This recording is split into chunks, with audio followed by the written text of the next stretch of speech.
vous sens perplexe. Alors, j'ai pas vu le film depuis que je l'ai fait, et je dois dire que Guy Maddin, on trouve ces choses, on trouve la folie beaucoup dans la peinture, mais moins dans le cinéma. Peut-être parce qu'il coûte trop.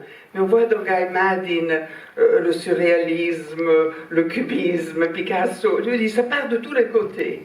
Et c'est rare de le voir dans le cinéma, parce que je crois que c'est très cher, et donc il devient moins expérimental que la peinture. Mais c'est ça que j'aime de Guy. Et on a fait 7 films ensemble, et le dernier film que j'ai fait il y a 2 semaines, j'ai joué Federico Fellini pour lui, parce que c'est son anniversaire, le centenaire.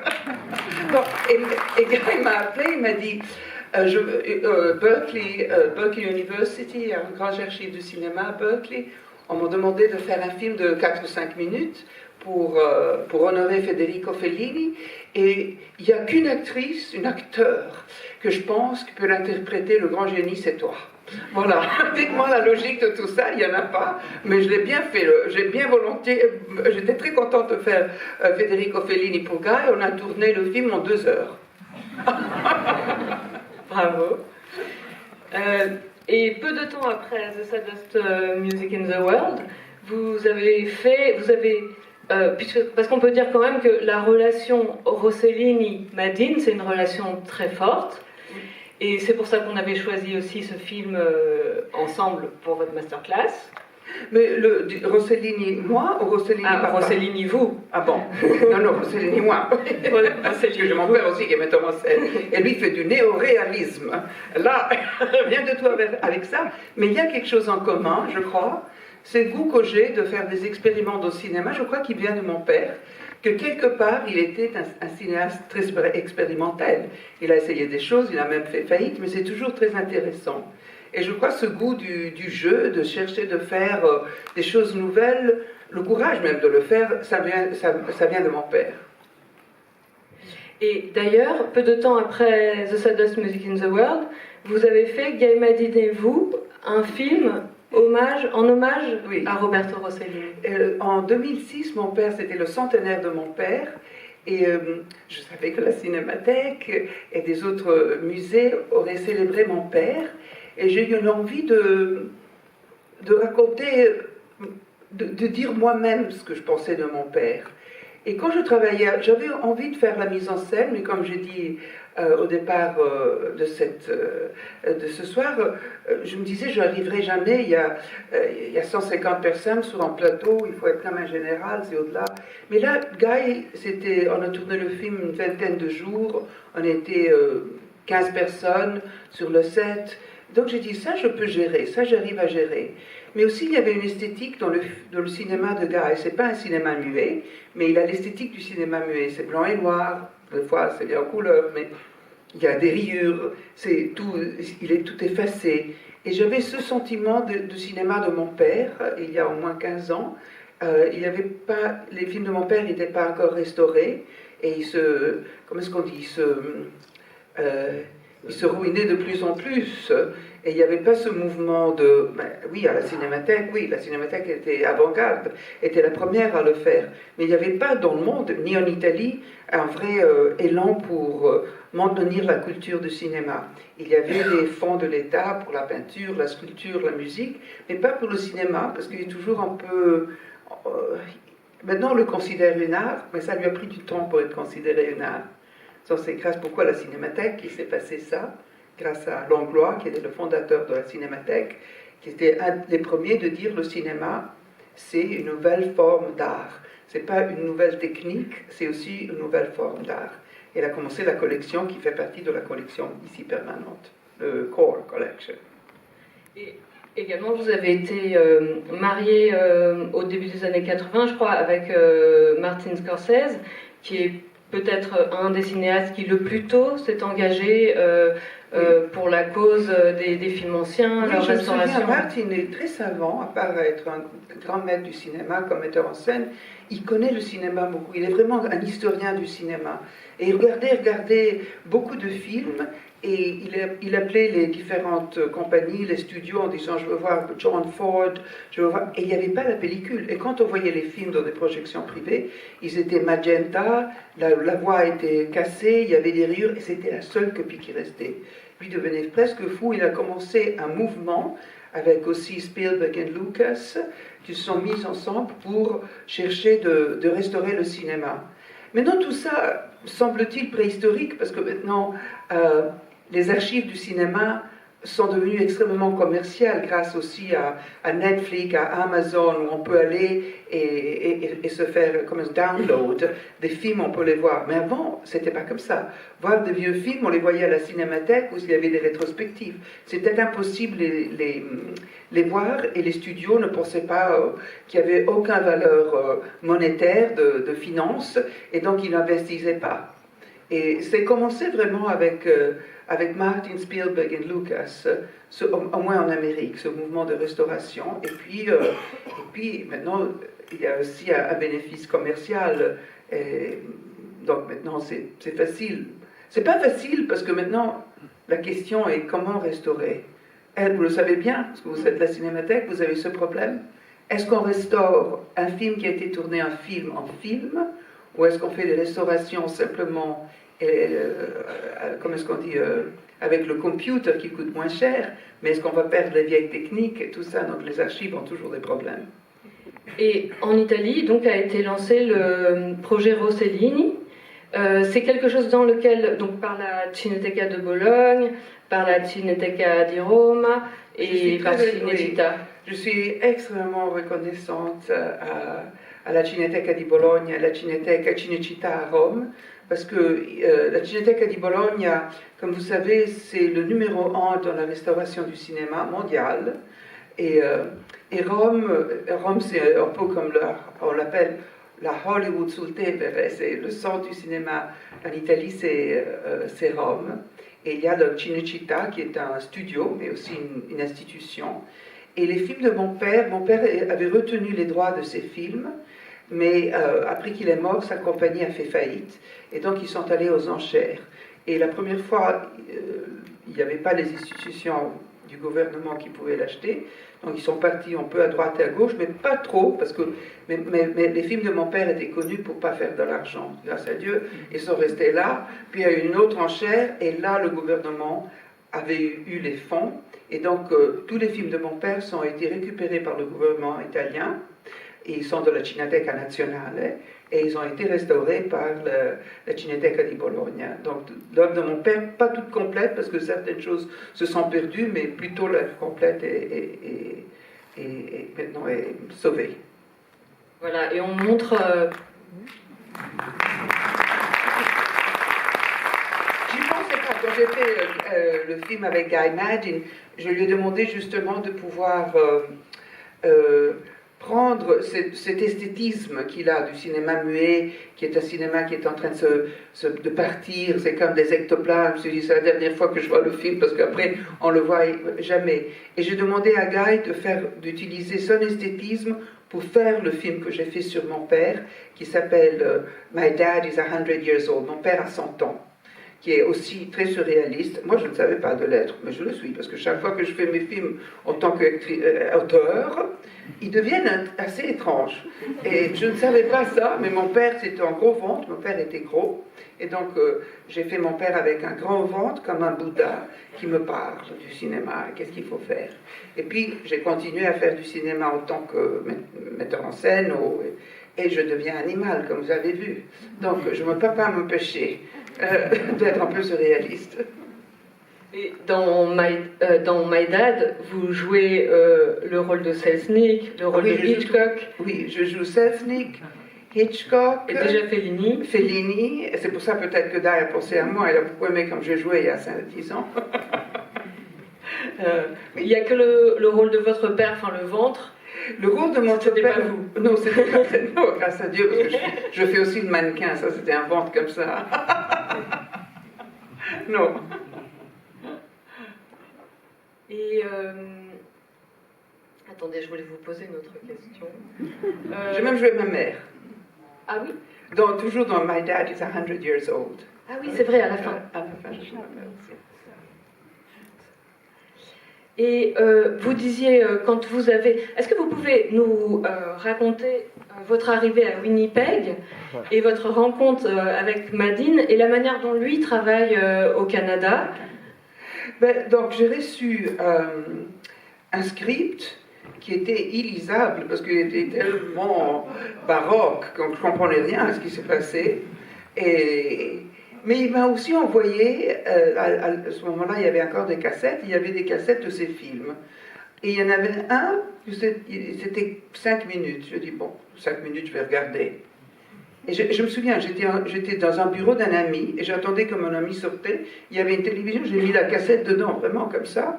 Et j'ai vu Heart of the World, un film incroyablement beau, qu'il a fait comme un hommage au cinéma.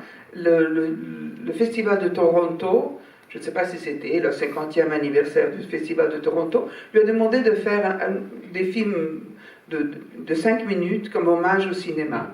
Et il a fait ce film qui m'a bouleversée. Quand je l'ai vu, j'ai dit, mais quel talent!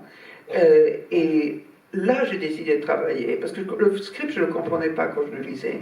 Mais quand même, j'avais compris qu'il était très excentrique, même par ce film qui s'appelait The Heart of the World.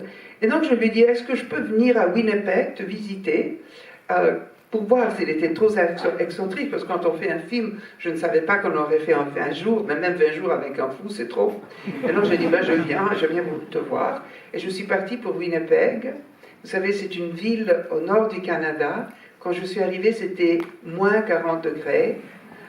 Il y a de la neige partout, mais c'est une neige différente parce que il y a du vent aussi, parce que c'est la toundra. Donc la neige fait...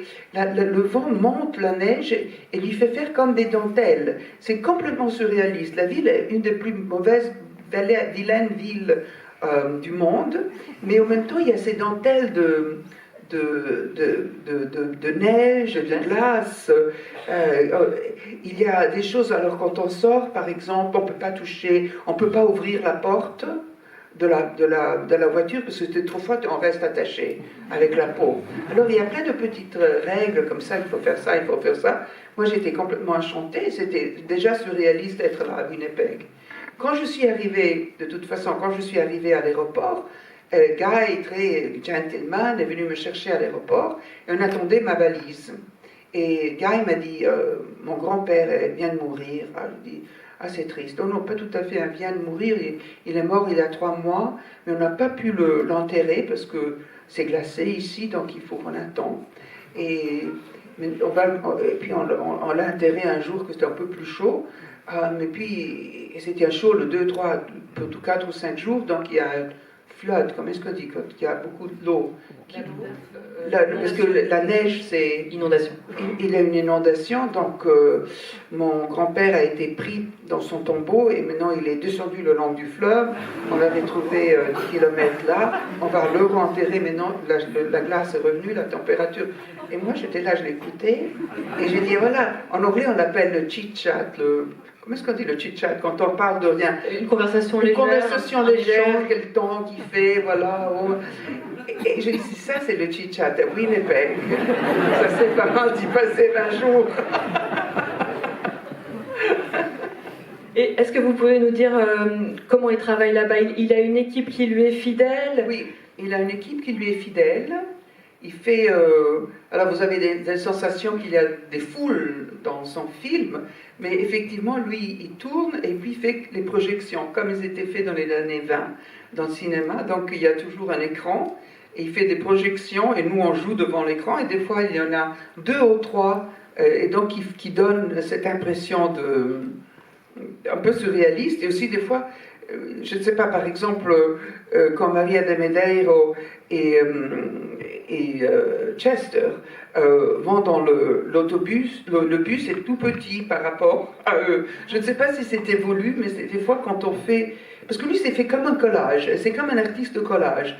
Donc il tourne un truc et puis il te met devant l'écran où il va projeter ce qu'il avait fait et puis peut-être il fait une deuxième, une troisième fois, puis il monte et il fait du collage. D'ailleurs, il fait comme du collage. Il fait du collage en tant que peintre, mais il le fait aussi dans le cinéma. Moi, je ne l'ai jamais vu faire. Donc on n'était toujours que une dizaine de personnes dans le set, mais même s'il y avait ces projections derrière.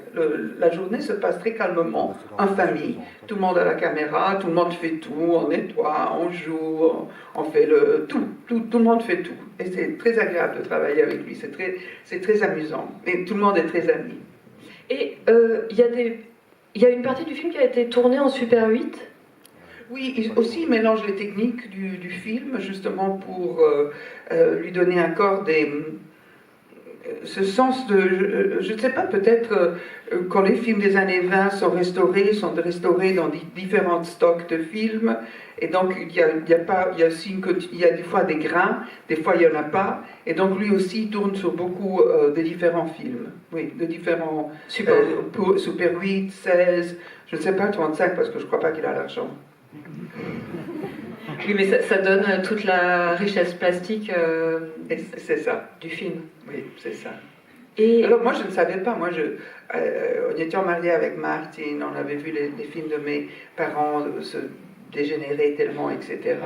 Ça m'a aussi beaucoup ému de savoir qu'il y avait un artiste comme Guy Maddin qui était inspiré par cette espèce d'esthétique que moi j'avais toujours trouvé le diable. Voilà, le cinéma est en train de disparaître et tout ça, et lui au lieu Guy, c'est le seul au monde qui a aimé ça et ça l'a inspiré. La première fois qu'il a fait un film, il a fait un film et puis il a fait des rayures dans le film, il le ruinait.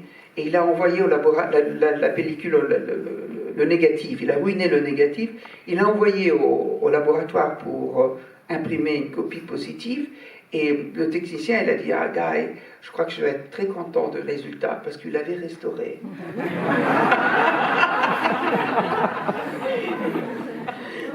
Il a fallu reprendre le travail. Il a dû tout refaire. Oui, mais effectivement, on sent bien que c'est un cinéaste dont le carburant est un retour à des esthétiques anciennes. Oui. Il est très éloigné des cousins à Hollywood, dont les nouvelles technologies... Très éloigné, parce qu'en plus, il est à Winnipeg. Donc, même dans le film, on sent toutes ces références... que Chester veut être américain, il est toujours positif, même en mourant, il chante, parce que le positivisme américain, et que le Canada, Winnipeg, est tellement loin, j'ai l'impression que tout le reste du monde paraît-il très lointain, et qu'on ne peut jamais y arriver. Alors, vous, Isabella, on peut dire que vous avez une vie très remplie. Vous avez été journaliste, toute jeune en Italie. Vous avez été d'ailleurs un petit peu actrice avec les frères Taviani. Et puis vous êtes partie à New York où vous êtes devenu un mannequin mondialement célèbre. Vous avez fait d'innombrables couvertures de magazines. Vous avez posé pour les plus grands photographes. Vous avez également été l'égérie de Lancôme. Encore. Et vous nous disiez que donc c'est aussi la relation et le fait de voir le travail de Guy Maddin qui vous a amené à devenir réalisatrice et à faire ce que vous avez appelé les green porno qu'on a vu on a vu 4 en début de séance et la salle et nous on a beaucoup ri. Ces films-là, ils ont en quelque sorte deux jambes. Il y a un côté scientifique et il y a un côté très à votre image, très fantaisiste, du côté de l'imaginaire. Vous nous parlez du moment où vous avez repris des études. Alors,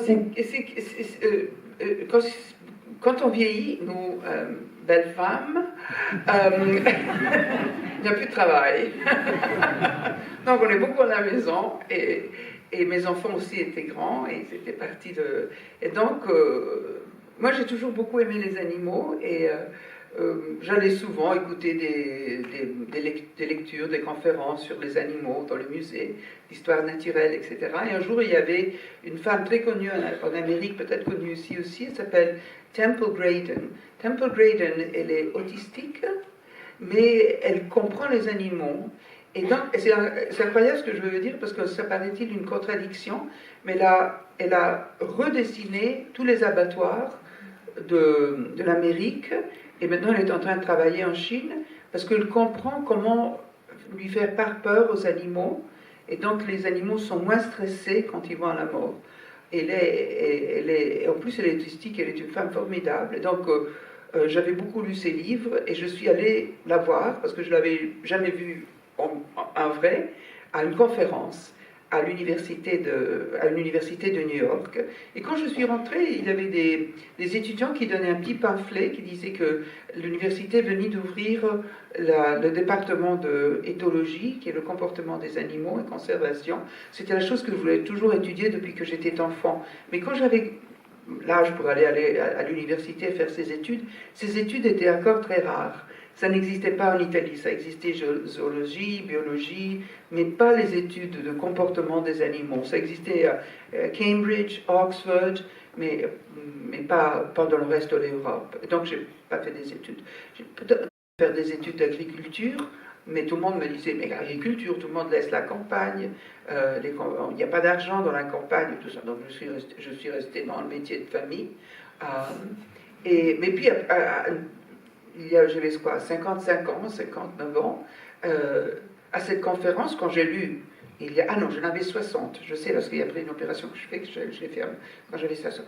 J'ai lu ça, j'ai dit, mais voilà, j'ai toujours voulu faire ça, je vais m'écrire. Et le soir même, je me suis inscrite à l'université, et j'ai commencé à étudier ce que j'ai toujours voulu étudier quand j'étais petite. Et en même temps, je faisais ces films courts qui sont passés. J'ai un producteur très, très chouette, Robert Redford. Parce que Robert Redford a une compagnie qui s'appelle Sundance. Vous connaissez probablement le festival, mais il y a aussi un Sundance Institute qui assiste les gens comme moi, soit les jeunes ou les gens comme moi, du métier qui veulent changer de métier.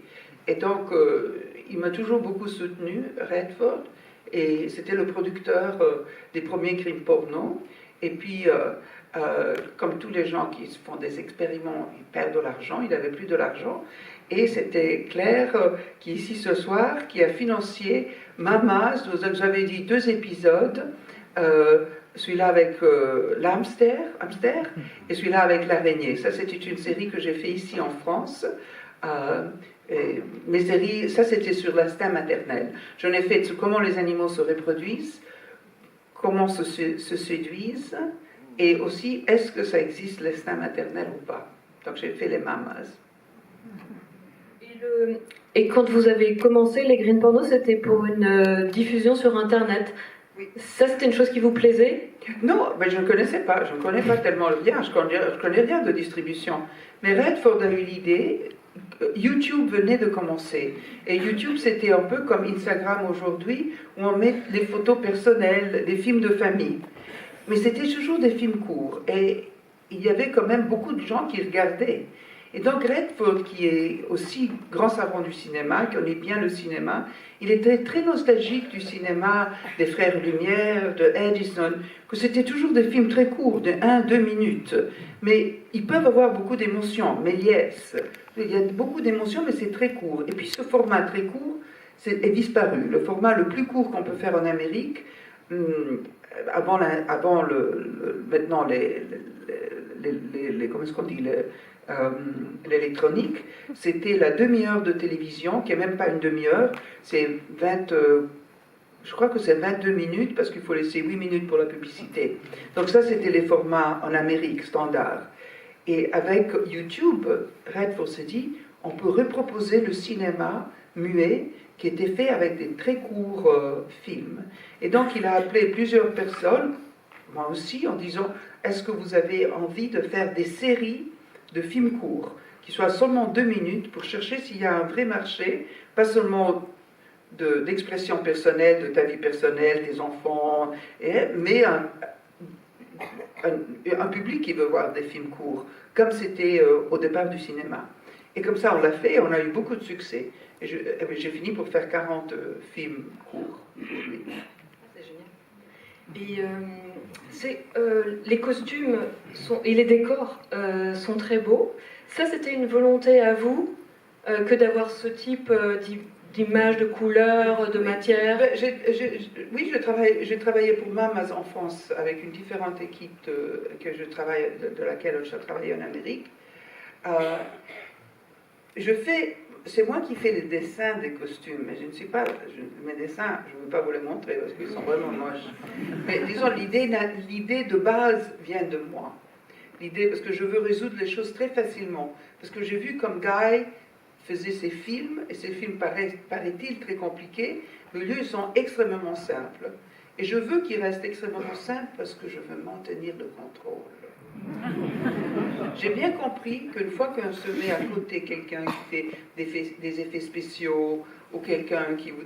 Peu à peu, vous perdez le... Et il change, il change un tout petit peu à la fin. C'est pas tout à fait le film que tu voulais faire.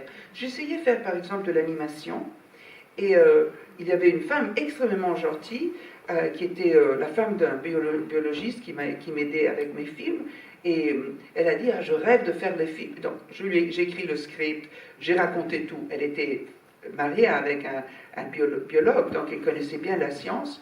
Elle a fait les dessins, mais ça n'a pas marché, le film. Je ne sais pas pourquoi, ça doit être extrêmement personnel, il doit venir de moi. Et là, alors même si je suis aidée avec les costumes, la beauté des costumes, je ne serais pas capable de les réaliser, mais l'idée d'origine vient toujours de moi. Et j'y tiens que ce soit des choses faites très simplement, que je pourrais les faire moi-même, ou j'ai aucune intention de faire des effets spéciaux et tout ça. Mais quand même, mon équipe m'aide beaucoup. Mais c'est vrai que je cherche toujours de maintenir une simplicité. Parce que je comprends bien, moi, technique. Oui, donc vous travaillez donc, vraiment comme... comme... des histoires sans comprendre rien de technique. Et ça, je l'ai appris de mon père. Il m'a dit toujours, tiens les choses simples, et, parce que tu contrôles les budgets, et tu contrôles... sinon, si il t'échappe, et puis tu es en train de chercher de le remettre ensemble. Quand j'ai écrit un livre, j'ai travaillé avec un merveilleux éditeur, qui était aussi le editor-in-chief de New Yorker, qui est un magazine américain très lu, très savant, etc., Bob Gatley. Et quelqu'un voulait écrire une biographie de moi, et Bob Gatley m'a dit, mais toi, qu'est-ce que tu veux que ça soit, cette biographie? Je lui ai dit, je ne sais pas, un truc sur mon travail, sur ma famille, sur tout le monde me demande. Il a dit, tu dois l'écrire toi. Parce que si tu ne l'écris pas, toi, ça va changer ton ton. Et j'ai dit, mais je ne sais pas écrire, je ne suis pas écrivain. Il m'a dit, tu te mets à la maison, tu ne sors pas pendant 6 mois, tu te mets toujours à la même heure, moi je me mettais à partir de 8h du matin jusqu'à midi, et tu vas réussir. Et ça aussi, c'était une grande leçon. On peut faire beaucoup, il faut se concentrer, il faut se dépasser des moments de découragement, parce qu'on en a, on dit, mais qu'est-ce que je fais là? Et peu à peu, il y arrive, une petite voix qui sort. Et vous avez inventé ces dialogues entre ce que vous appelez votre trinité, Lynch... dans le livre? Oui, dans le livre. Oui, dans le livre, évidemment, le livre ressemble beaucoup à mes films. Ça aussi est devenu surréaliste. Je parle aux fantômes, j'ai des dialogues. Aussi, le livre que j'ai écrit n'est pas du tout un livre, une biographie. Je raconte plein de mensonges, et puis plus tard, je dis, ça c'était un mensonge, mais c'était plus drôle de le dire comme ça.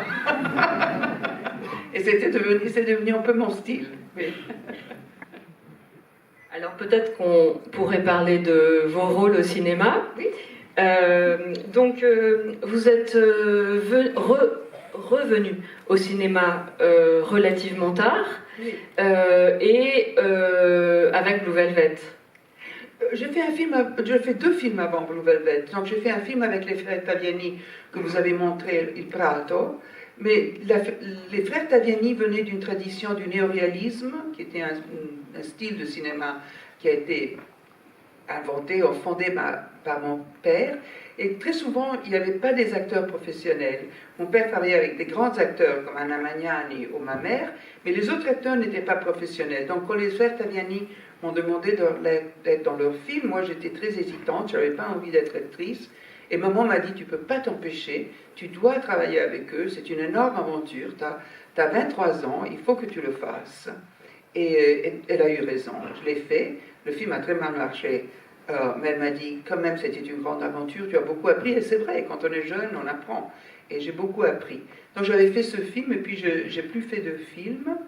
Et j'étais très intimidée, parce que ma mère était Ingrid Bergman, et donc je me disais, peut-être il faut que je fasse autre chose qu'elle, parce que quand j'étais petite, les gens disaient, est-ce que tu veux faire l'actrice comme ta maman? Oui, oui, oui, j'aimerais. T'as pas peur? Il y avait quelque chose d'un peu inquiétant. Alors je me dis, je vais faire autre chose. Et donc j'ai commencé en Italie à travailler comme journaliste, mais comique quand même, avec Roberto Benigni. J'ai travaillé 4 ans avec lui. On a fait une émission de télévision, la Rai, italienne, qui a très bien marché, tellement bien marché que puis Roberto est devenu un des grands comiques, vous le connaissiez dans La Vita Bella, des autres spectacles de théâtre qu'il fait. Moi, je ne savais pas bien, je ne me sentais pas aussi comique que lui de pouvoir monter sur un plateau et improviser une chose drôle. Donc, je ne savais pas tellement bien comment évoluer ma carrière.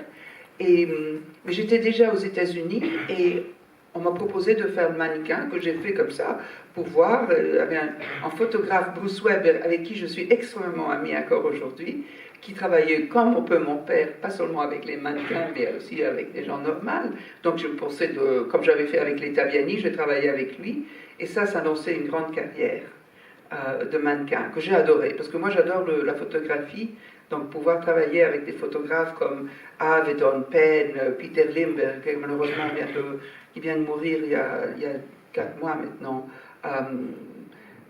c'était un rêve. J'ai beaucoup aimé ça. Mon grand-père du côté de maman était aussi un photographe et peintre, donc peut-être ça vient, c'est génétique.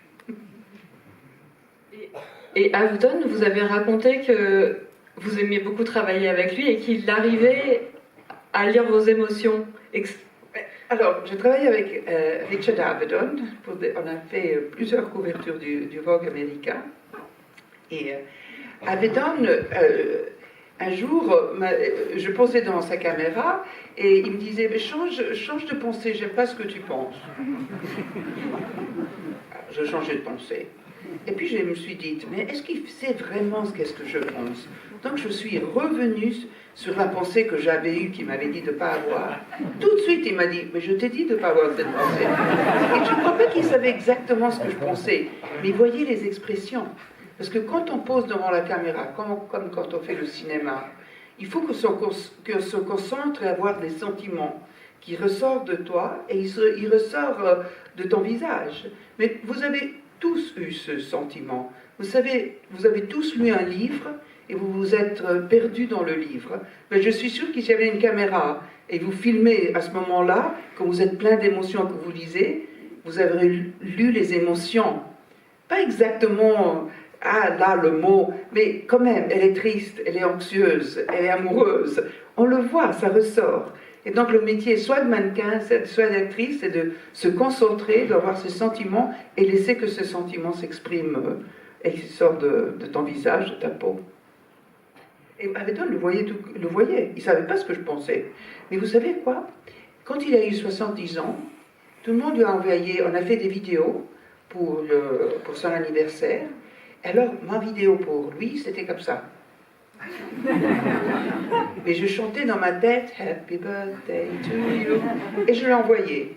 Il m'a tout de suite envoyé un message, merci pour tes jolis vœux, où tu m'as chanté la chanson. Alors je dis, alors il sait. Peut-être il peut lire plus que des émotions.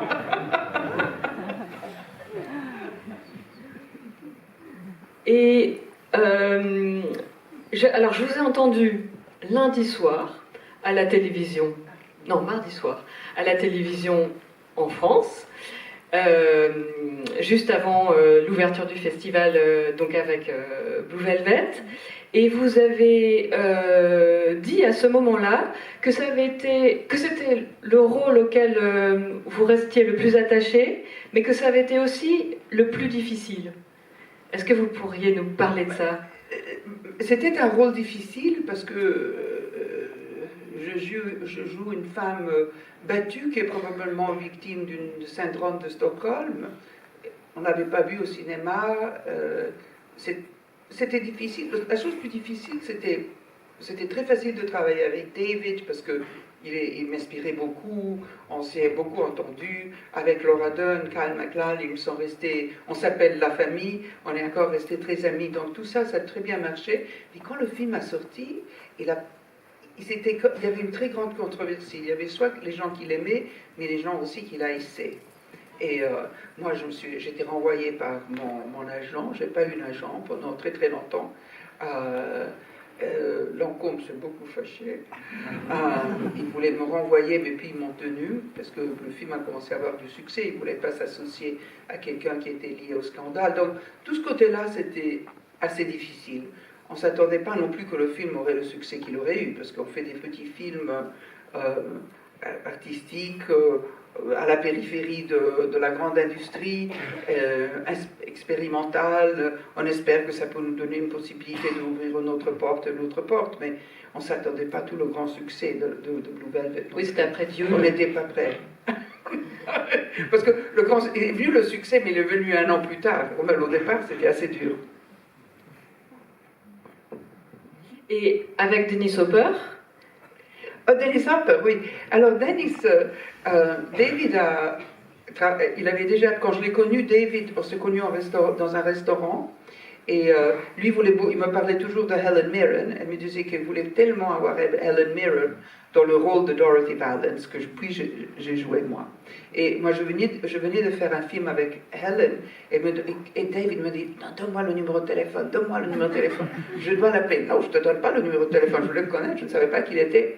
Et donc, je ne lui ai pas donné le numéro de téléphone. Et le jour suivant, j'ai reçu le script Blue Velvet avec une note de David qui disait, In second thought, would you consider, maintenant que je t'ai connu, est-ce que tu peux regarder le rôle de Dorothy et voir si tu as envie de le faire? Et quand j'ai lu le script, au contraire des scripts de Guy, et les scripts de Guy sont très difficiles à lire, au lieu le script de David, j'ai tout de suite imaginé Blue Velvet, qui est un film très original, mais c'était déjà sur le papier. Et je voyais que le rôle était quand même très difficile, parce que je jouais aussi la syndrome de Stockholm, donc j'étais une femme battue, mais je me battais et je voulais être battue, donc c'était très compliqué. Et j'étais pas sûre que c'était vraiment ça qu'il voulait. Et donc, quand il m'a dit on va faire un test, je lui ai dit est-ce que je peux faire un test avec Kyle MacLachlan, et on se prend le soir. On fait un test pour voir bien si j'ai compris comme tu veux ce personnage. Et il a beaucoup aimé ce que j'ai fait et il m'a proposé le rôle. Mais le rôle de Dennis Hopper n'était pas encore de Frank Booth, qui est le nom de la personne qui a tué Lincoln. Dans le film, n'était pas encore, il n'y avait pas du casting. Et puis, David m'a appelé un jour et il a dit, ah, c'est Dennis Hopper. Dennis Hopper, j'ai dit, je croyais qu'il était à rehab pour drogue, qu'il était là pendant 3 ans. On ne parlait plus de lui. Et il venait de sortir de 3 ans de rehab. Et quand je lui ai dit, mais t'es sûr qu'on peut travailler avec lui? David m'a répondu, yes, we can, but he's a ticking bomb. Oui, on peut, mais c'est comme une bombe qui fait tic, tic, tic, tic. Elle va exploser.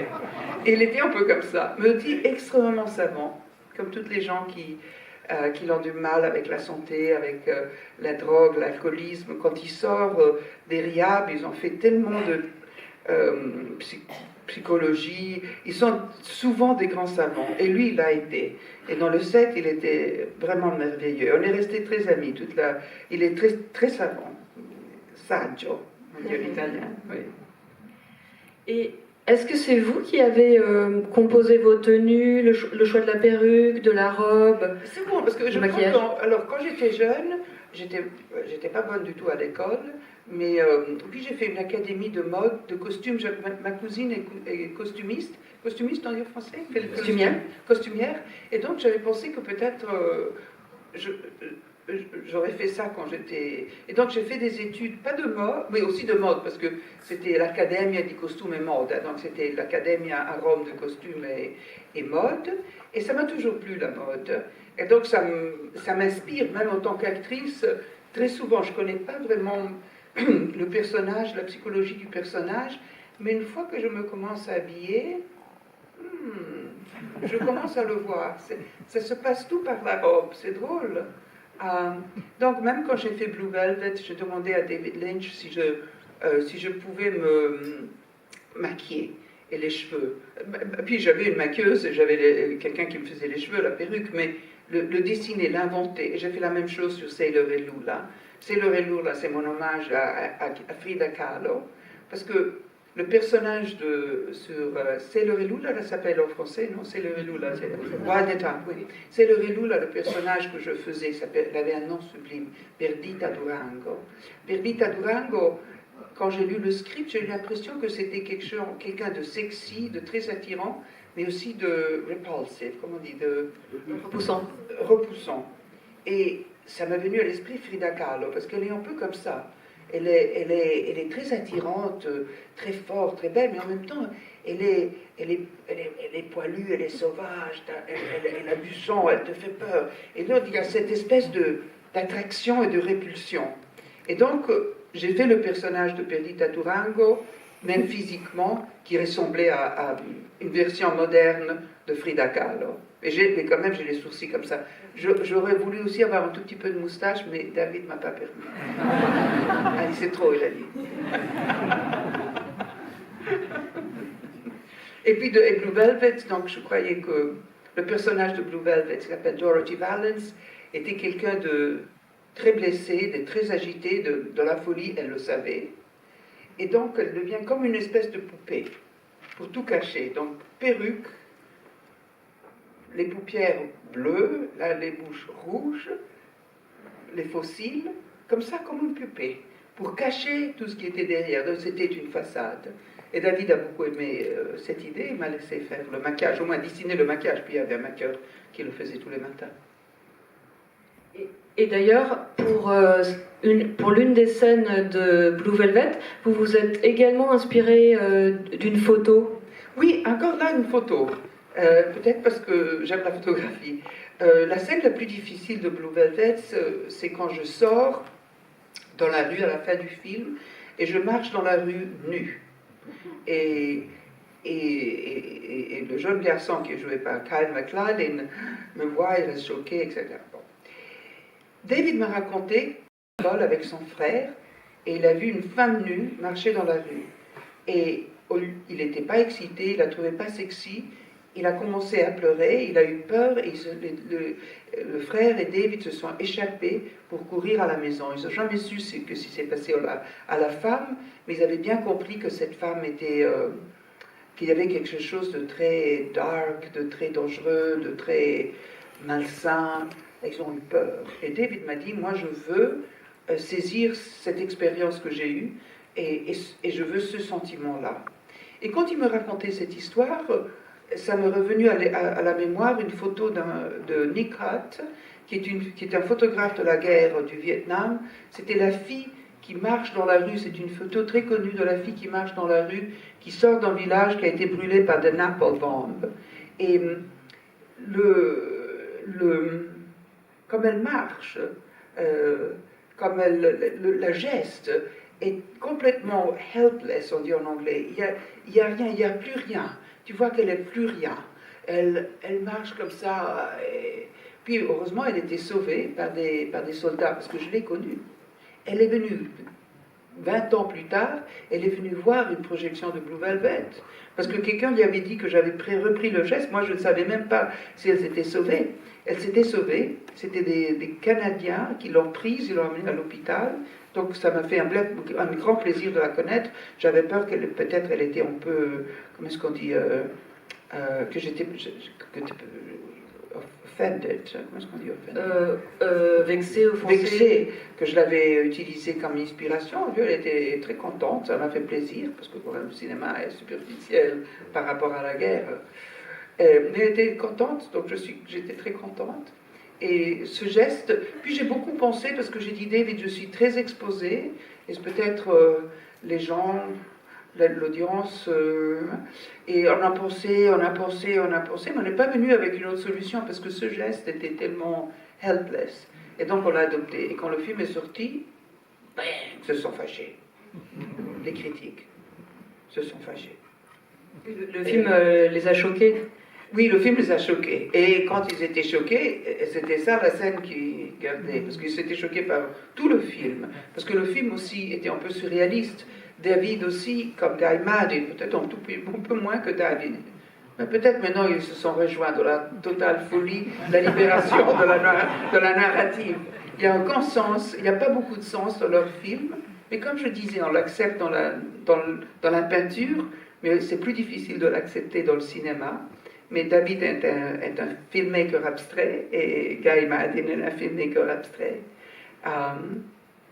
Et voilà, les gens qui n'ont pas aimé Blue Velvet, c'était pas seulement pour cette scène, mais c'était aussi qu'ils ne comprenaient pas tout à fait la narrative. Et Dave, il me disait tout le temps, mais pourquoi toi tu comprends la narrative de la vie? On ne comprend rien de la vie. On rentre dans un lieu et on a tout de suite une atmosphère, on sait si c'est dangereux, on sait si c'est chaleureux, et pourquoi? C'est ça c'est ce qui m'intéresse, c'est les atmosphères, c'est pas la narrative de ce qui s'est passé. Et ces films sont comme ça, on ne comprend rien, mais ils sont pleins des émotions. Oui, et puis il y a la quête du mystère. Comment? Il y a la quête du mystère. Oui, c'est ça c'est le mystère il cherche de saisir et de reconstruire le mystère dans le cinéma. Mais pas pourquoi, les raisons, même dans Blue Velvet, c'était pas trop expliqué. Quand je marche dans la rue, on voyait que j'avais des bleus et j'avais un peu de sang, que peut-être je sortais d'un viol, mais c'est pas sûr, on ne sait pas. Quelque chose de dangereux. Et après Blue Velvet, vous avez tourné avec l'écrivain très controversé Norman Mailer. J'ai travaillé avec Norman Mailer et ce soir vous allez montrer le film et je vais le revoir. Il s'appelle Tough Guys Gone Dance, un titre merveilleux. Mais le film a tellement mal marché que je l'ai vu une fois quand Norman me l'a montré et puis il a tellement mal marché qu'il est disparu, je ne l'ai jamais plus vu, donc ce soir je vais rester pour le voir. Parce que même si Norman Mailer n'est pas un metteur en scène, et peut-être le film a des difficultés par rapport au style, mais il doit avoir quelque chose d'intelligent. C'est son intelligence du diable, mais quand même intelligence, parce que lui est très méchant. Mais je veux le voir ce soir. Vous vous êtes bien entendu avec Norman Mailer? J'avais surtout très peur de lui. Je ne sais pas si je me suis bien entendu. Il était d'un machisme qui m'a paralysée. Ah oui. Et on a montré également État second, Fearless. Oui, Fearless. De Peter Weir. Oui. Donc ça, c'est un rôle dans lequel vous êtes davantage dans le contrôle. Mais je crois que vous étiez très heureuse de ce tournage, notamment parce que Weir vous a permis de beaucoup répéter. Oui, il y a des metteurs en scène qui répètent beaucoup et il y en a qui ne répètent pas du tout. Moi, j'aime pas tellement répéter les mots que je dois dire, hein, parce que si on les répète trop, après on ne sait plus ce qu'on dit. Mais j'aime, par exemple, la personne peut-être que j'ai aimé travailler plus, c'était John Schlesinger, le grand metteur en scène anglais. Et John venait du théâtre. Et donc, par exemple, quand on faisait des scènes, c'était avec Anthony Hopkins, il y avait une scène que j'aurais dû jouer avec Anthony Hopkins, et la scène dure, 1 minute quand il est monté. Et quand on la tourne, ça prend toute une journée parce que la caméra est là, est là, est là. Mais c'est 1 minute. Mais c'était une scène où je me dispute avec lui.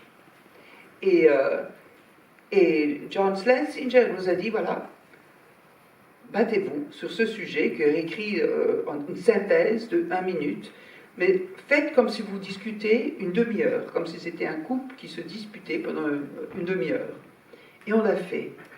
Et ça vous donne une épaisseur de ce que vous allez dire qui est énorme.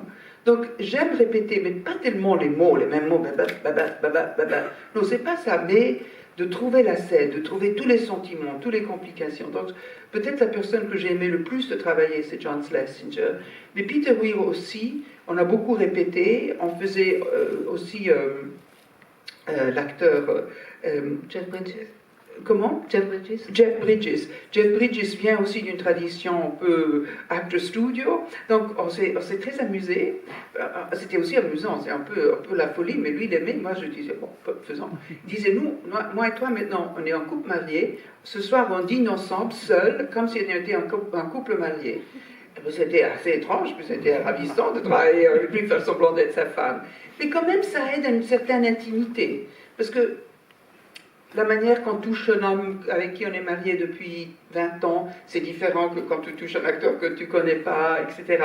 Donc ça nous a aidés. Nous sommes allés ensemble dîner et on parlait comme ça, comme si on était mariés. Et ça a aidé à une espèce d'intimité dans les regards, de la manière qu'on se touche, etc. Et c'était la méthode de Jeff. Il m'a aussi dit une chose très intéressante, parce que il était très actor studio, mais aussi il a dit, tu sais, regarde bien la sculpture. Parce que des fois, la caméra te donne 1 seconde pour passer un sentiment. Et toi, tu peux sentir un sentiment très fort en tant qu'acteur, mais tu es comme ça, tu le sens très fort, et la caméra est là-bas, il ne voit pas les détails de ton visage, et ça ne lit pas. Si toi, tu dois être préoccupé, même si tu es très préoccupé, et tu es assise comme ça, prends un geste de la sculpture. Si la caméra est là, il va enregistrer beaucoup mieux. Et Renard, hein, il connaît le cinéma. Ça, j'ai pas oublié. Ah oui, ça c'est fort. Eh bien, peut-être que vous avez des questions à poser à Isabella Rossellini. Ouais.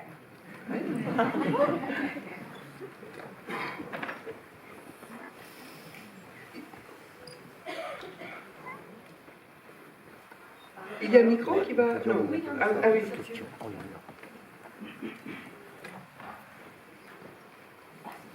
Can I ask a question? Yes. Mary? When you wrote your autobiography, Madame, vous allez avoir un micro si vous voulez bien attendre un instant. Ah, alors pardonnez-moi, on prend la question du monsieur là-haut et puis après on vous passe la parole, madame. Bonsoir.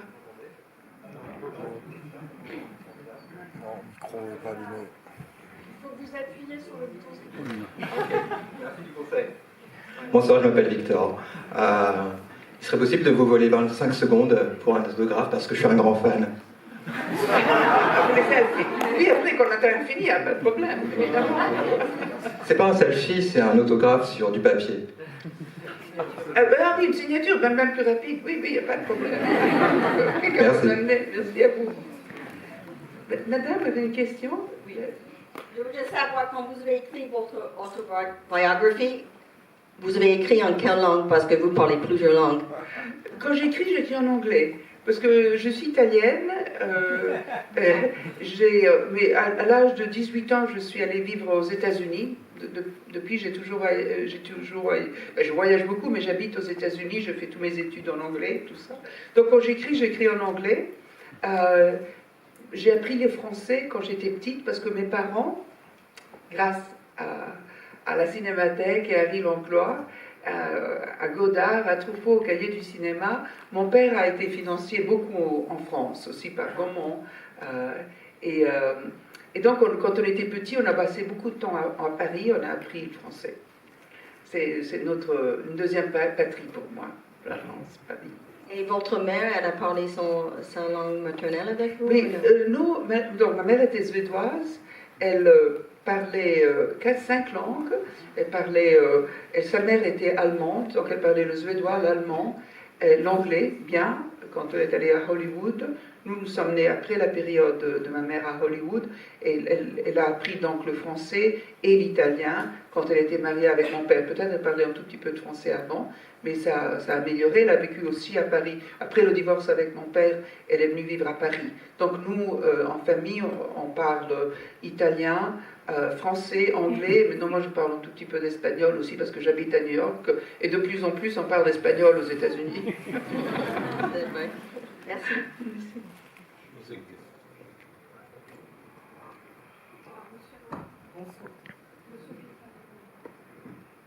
Bonsoir Isabella, je m'appelle Céline. Alors tout d'abord, avant de poser ma question, je remercie le fan, parce que je ferai la même chose que lui à la fin. Voilà. Je vous ai vu dans un film que j'ai adoré, je crois que vous jouiez une psychologue, du vent dans mes mollets, ou dans les mollets. Et j'ai beaucoup. Dieu. Oui, voilà. Je l'ai fait il n'y a pas longtemps, il y a pas 5 ans. Il est magnifique ce film. Très drôle, oui. Oui.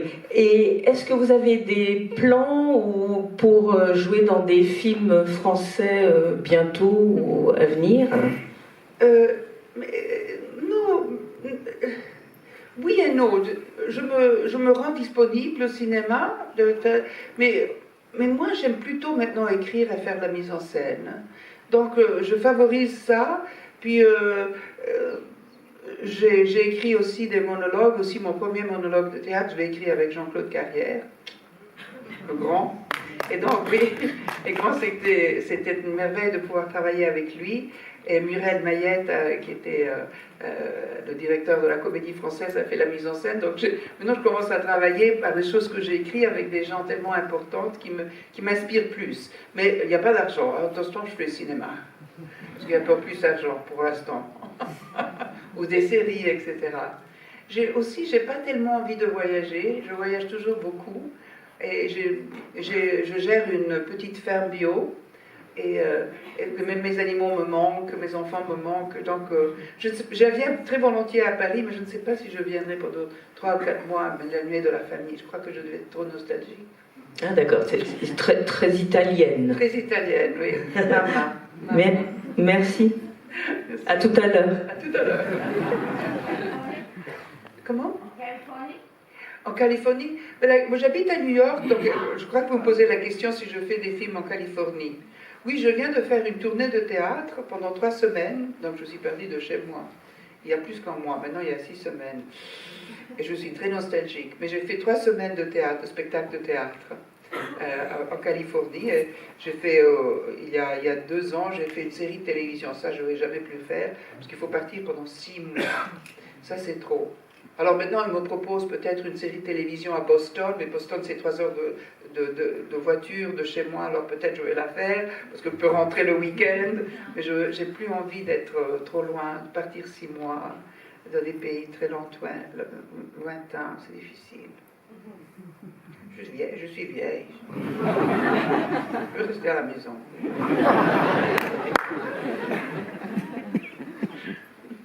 Bonjour, j'ai une question, je m'appelle Luana, je vous admire beaucoup. Je vous remercie pour votre travail.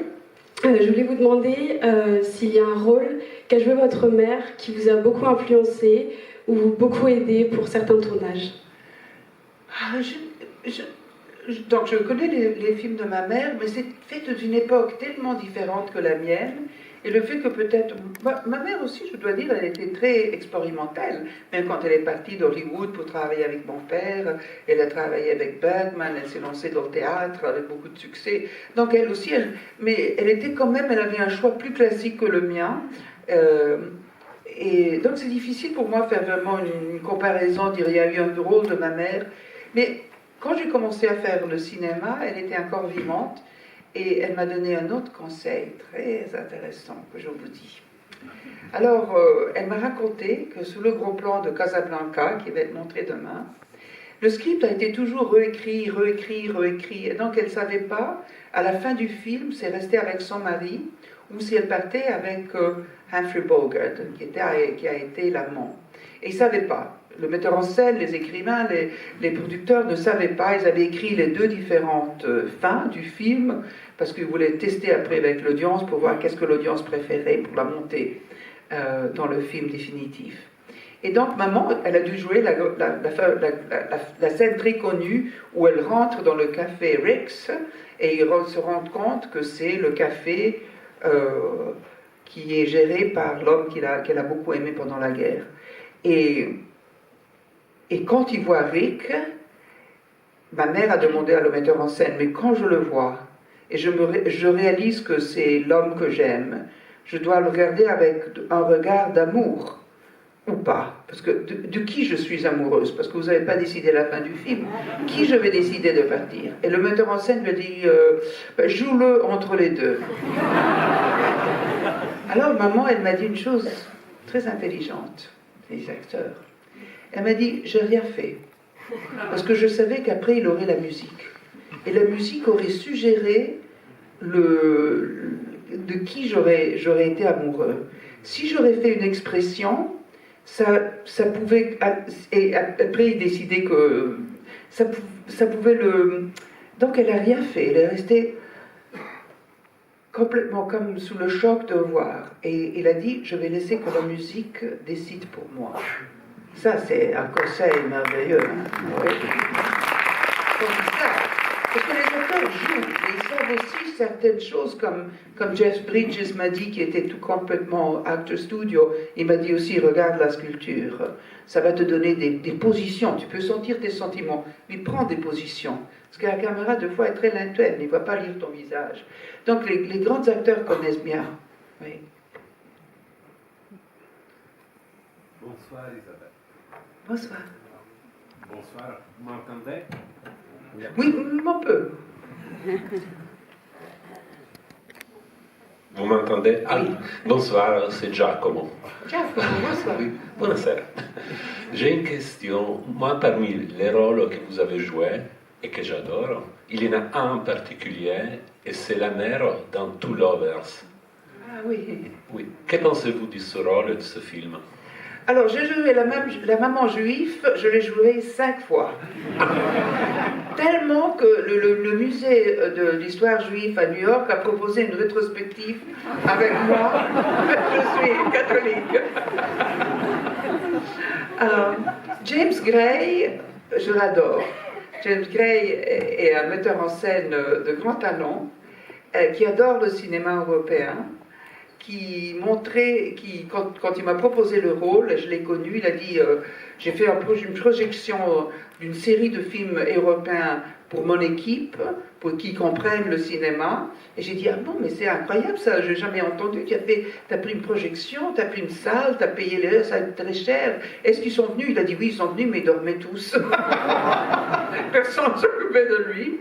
Et j'ai joué le rôle, j'ai beaucoup aimé travailler avec James Gray, mais il disait que, il me disait, c'était drôle, hein, il me disait, tu sais, j'imagine ma mère dans ce rôle, mais tu es beaucoup plus chaleureuse que ma mère, sois plus froide. Et moi, je n'y arrivais pas, je dis, tu sais, à la fin, je suis quand même italienne, et il y a une espèce de chaleur que j'arrive pas tout à fait à supprimer. Donc oui, elle était contente, mais quand même, il y a eu un moment où il fallait s'adapter, parce que sa mère était polonaise et il disait on voyait moins ses émotions. C'est drôle quand même si on interprète des autres personnages, on devient des autres, il y a quand même toujours quelque chose de soi qui reste. Et ça, c'est le casting. Donc James a dû s'adapter à ma nature plus italienne, plus latine. Moi, j'adore ce rôle. Je vous adore dans ce film. Eh bien, je vais lui dire, parce qu'elle était un peu frustrée. Merci beaucoup. Merci.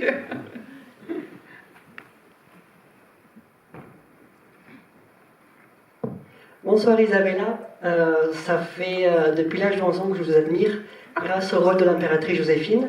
Je l'ai vu 22 000 fois. Et ma question est, quel est votre plus beau souvenir de ce tournage? De L'impératrice Joséphine dans Napoléon. Ah, mais j'adorerais.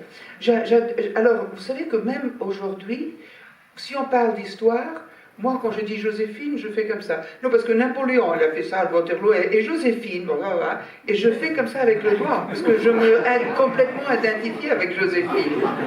C'était un plaisir de travailler ici. Gérard Depardieu était le producteur et il jouait aussi un rôle. On est très amis avec Gérard, qui est un homme extraordinaire. Ça m'a beaucoup plu parce qu'en plus, Gérard voulait vraiment que le film soit une reconstruction historique correcte.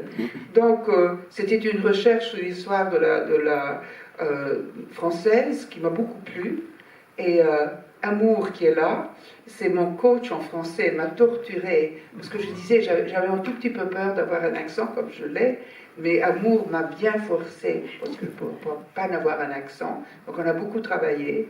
Mais un des plaisirs de faire le cinéma, c'est que, par exemple, sur Joséphine, c'était la découverte de l'histoire de la France, même en intimité, parce qu'évidemment, j'ai lu toutes les lettres privées entre Napoléon et Joséphine pour saisir un aspect d'elle.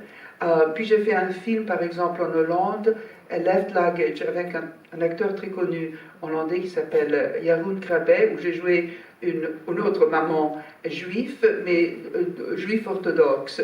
Donc j'ai dû tout apprendre de leur tradition, mais même les gestes et tout ça. Donc des fois, faire l'actrice, c'est comme être un peu anthropologue ou historien, et ça peut être très intéressant, c'est pas seulement psychologique.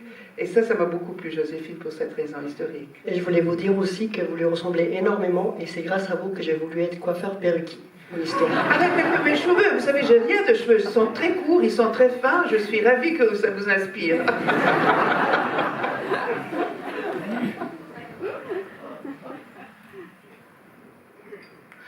Bonjour, Oui, bonjour. je m'appelle Vanessa, enchantée. J'aurais voulu revenir à la partie, si ça vous dérange pas. On a vu Maria de Medeiros interpréter une chanson dans le film qui a été projeté. On vous a vu dans Blue Velvet interpréter aussi.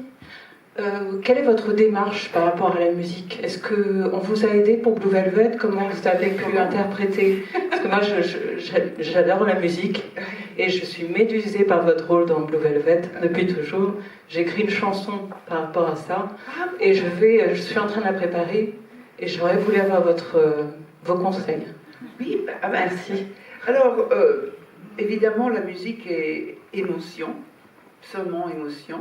Maintenant que je suis scientifique, je peux vous dire que Darwin a dit que probablement notre ancêtre chantait avant de parler. Parce que le chant est bien plus diffusé entre les animaux et pas la parole.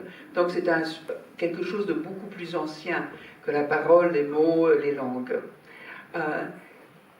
J'aurais beaucoup aimé d'avoir une belle voix et de pouvoir chanter, parce que quand on chante, il n'y a que les sentiments. C'est les sentiments et le reste. Et ça m'a beaucoup plu de chanter dans Blue Velvet. J'ai fait un film plus tard avec un metteur en scène qui voulait que je chante une autre chanson. Et il y avait un musical director qui avait décidé comme il fallait que je chantais. Donc j'ai obéi, parce que des fois comme actrice il faut obéir. Mais c'était pas bien. Parce que moi, j'ai pas de la voix, et je n'ai pas la nouvelle voix, et je ne peux pas suivre vraiment les directions des autres. Donc, il avait raison, David Lynch, qui m'a dit, tu chantes Blue Velvet, c'était une chanson de Bobby Vinton, qui est une espèce de ballade assez gaie. Tu sais, tu fais une interprétation à toi, selon le personnage, et puis c'est à partir de toi qu'on va faire la musique. Et ça marche mieux pour une actrice. Parce que pour moi, chanter Blue Velvet, c'était une expression du personnage que je jouais. Et je suis très contente qu'ils m'ont donné la possibilité de pouvoir la chanter comme je voulais. Mais quand même, j'ai pas beaucoup de voix.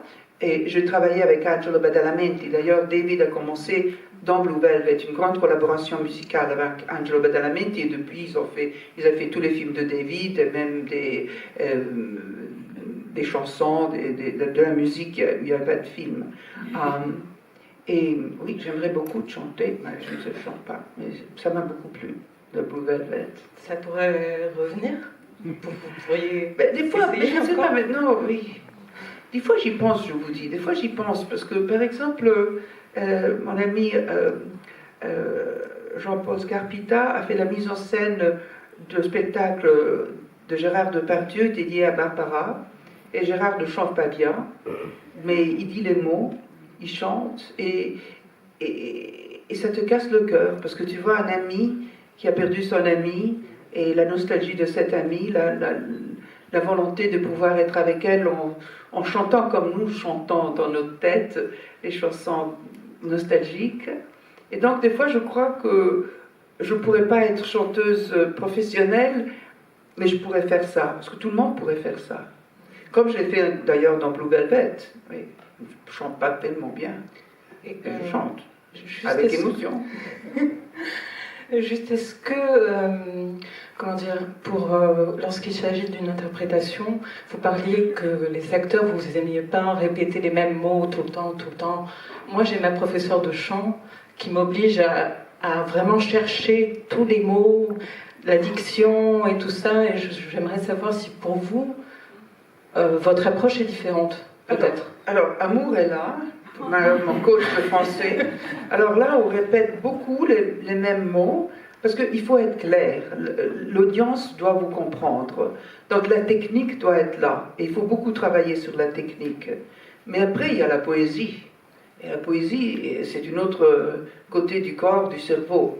Mais la technique, donc c'est bien de travailler toujours. Alors par exemple, il y a une méthode que j'ai appris avec une autre coach, de acting coach, qu'elle me faisait répéter les mots, mais de mille manières. De mille manières, mais toujours les mots qui étaient écrits, mais de mille manières. Comment vas-tu? Comment vas-tu? Comment vas-tu? Comment vas-tu? Comment vas-tu? Comment vas-tu? Mais pendant 20 minutes. Et là, on découvre aussi la liberté de dire comment vas-tu, mais avec toutes les émotions. Parce que ce qui compte, c'est comme les émotions, pas les mots. Mais les mots doivent être clairs. La technique, donc, les deux. Merci beaucoup. Merci. On va prendre une dernière question.